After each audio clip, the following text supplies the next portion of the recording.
Hello boxing fans, right now I am talking about a fight that I'm really looking forward to. I really like this fight. Kevin the Kingpin Johnson versus Tyson Fury. That's it. That's the fight I wanted to see. That is one of the fights that you'll remember me saying I want to see this fight, and it's happening. Tyson Fury, 19 wins, undefeated, 14 of those wins coming by way of knockout, against Kingpin, 28 wins, 13 of which coming by way of knockout, to 2 defeats and a draw.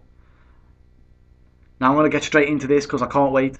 You know, the attributes, which boxer brings what to the ring. You know, look at the power. Kingpin, he's got the power. Both boxers are actually heavyweight and they've both got decent power, I'm not going to lie.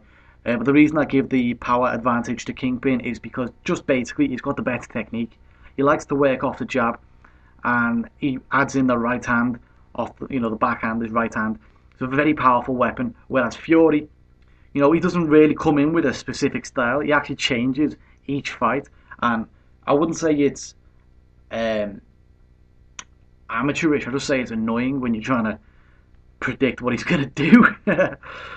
Sometimes he can come in and he can work off a jab. Other times he can come in and try and work on the inside. Other times he'll come in as a southpaw. And other times he'll just try and get into a total brawl. It's really hard to suggest what type of Tyson Fury is going to come into the fight. Looking at the speed, neither boxer is known for their blistering hand speed. Neither's going into a hand speed contest.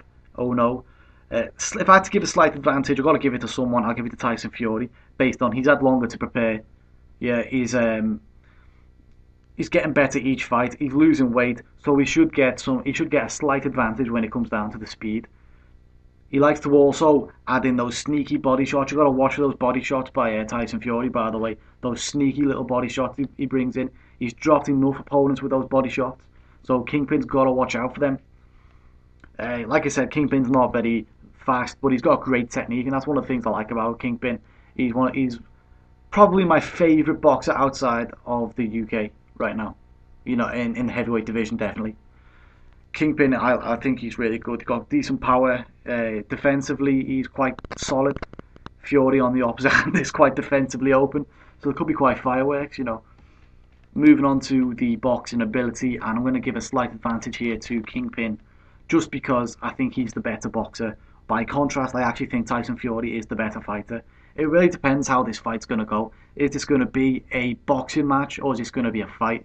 If it's a boxing match, it could be a very hard fight for Fury. If he makes this a fight, a real tear-up, then I don't think Kingpin's going to keep with him and he'll lose a unanimous decision. Or maybe even quit in his stall. He's never quit yet. He's looked very uninterested, but he's never quit yet. I don't know. Something else is telling me, don't cut out the knockout in this one. Could happen just because of the lack of amount of time he's had to prepare. This is Kingpin. So anyway, yeah, will that have an effect, the amount of time? Obviously it will. He could come in overweight, we don't know. Or, really, he would have really been better if he had 2 or 3 months to prepare for this fight. The thing is, he hasn't, so he's got to make his best out of it now. He'll have to come in and give it his all. Another thing to think would be, you've got to look out for Kingpin's explosive right hand. It's very underrated. Don't look at his knockout ratio and think he's not got a powerful right hand. He does. He's got a very powerful right hand. It just doesn't stop his opponents. He doesn't have that natural killer instinct. That's what he doesn't have. Whereas I think Fury does have that natural killer instinct, unfortunately. So Fury also is one of only like 2 or 3 boxers in the heavyweight division who actually put their punches together and switch from body to head. If you look actually at the heavyweight division, nobody actually does that. Klitschko's, they don't do that. Definitely not.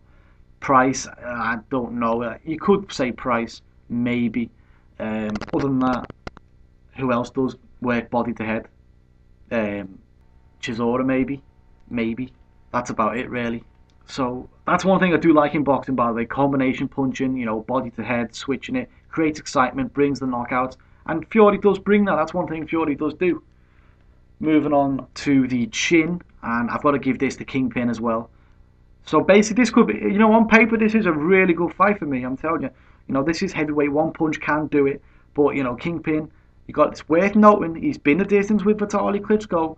He lost every single round. I admit it. He lost every single round, but he wasn't stopped against Vitaly Klitschko, who everyone says he's a killer, a straight killer, and he survived the whole 12 rounds getting an ass kicking. But he didn't look too bad for it. I'm not going to lie to him. Didn't look that bad. You know, you contrast that to Fury. He has been down, he's been wobbled, and he's been hurt in previous matches against people he should be absolutely tearing apart. However, he's then got back up, or he's steadied his legs, and he's won by knockout. So he's got grit, he's got determination. It really depends on this fight, on what condition that Kingpin comes in, and what condition Fury comes in mentally. That's going to be one of the biggest things. Movement, I've got to give that to Fury, definitely. You know, Kingpin, God love the guy, but he isn't much of a mover, you know. He thinks movement is the work of the devil, I'm telling you, that guy. He spent most of the match against Vitaly static on the ropes.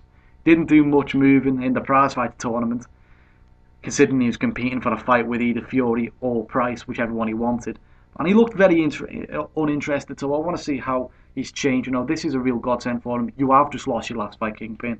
So you got to really come out here now and show us that you actually mean business. You're here in the heavyweight division to do something. Even if Kingpin loses this fight, it's not the end of the world. He could probably get a quick, a quick bounce back fight, yeah, a quick comeback fight, and then call out David Price, and that'll be a decent fight too. Or ask for a rematch after the Boystrov fight, if that's still happening. It's still worth considering, in my opinion. Anyway, any Kingpin fight where he's had a few months to train is a good fight. It's a very good fight, in my opinion. So overall, my prediction is Tyson Fury will win a decision. Okay, I think that the changes in the opponent will work against Fury. Kingpin's style will be a problem for Fury for the first 4 to 6 rounds. After that, yeah, I think Fury will rally. I think Kingpin will tire, and I think the lack of stamina, the lack of time he's had to train, will be a godsend for Fury, who will then come back and scrape a unanimous decision. But I'm going to tell you this: if this was Kingpin, who had a few months to prepare, I think this could be a totally different end result.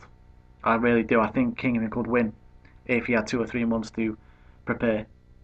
So just something to think about. Maybe we could get a rematch somewhere down the line.